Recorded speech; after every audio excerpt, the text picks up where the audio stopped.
This is a video for all my local homies. I wanted to talk a little bit about a project I've been working on with some local community members. I've been working with a nonprofit called Pure Perspective. Hi, Mowgli. And they're really known for, they do a lot of things, but they're mostly known for like doing a podcast, a local podcast where they interview people in recovery, people in the substance use field, just trying to help out people struggling with substance use disorders, right?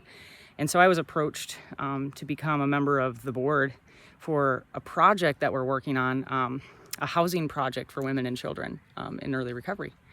And I'm like super excited about this because, first of all, having worked in women's treatment, I know that the number one reason I think women leave is to go take care of their families.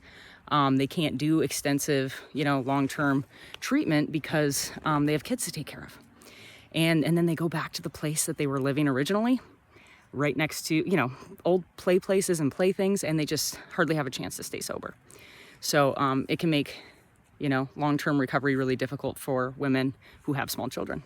So essentially the idea here is that this would be like a peer-run house, that offers housing for both women and their small children in early recovery. And I mean, we've talked about, offering, life skills classes, sorts of things like that, volunteers run to help support these women longer term.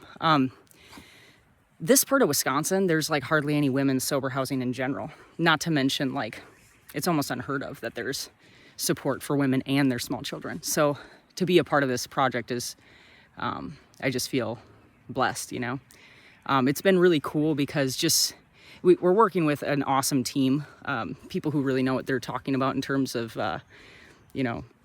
treatment and sober living on this board of directors. And it just seems like all of us with this intention of love, really wanting to support women and children in recovery, everything's sort of falling into place, and it's really cool to see. Like we got approached by a local business in River Falls, Total Excavating, and they're facilitating like a golf tournament where they're helping raise funds for our project. We've been exploring housing options at this time, but nothing's like set in stone yet. So, that's kind of why I'm putting it out here. Like, I'm going to put a link in the bio, and if anyone has any thoughts, resources, I mean, even if you want to donate to the project, if you want to learn more, I'll leave some information, but I'm feeling really good about this, I think with the intention of love, like the universe or God or whatever you want to call it wants to support it. And it's just been really cool to see it kind of take on a life of its own. But I hope everyone has a good day.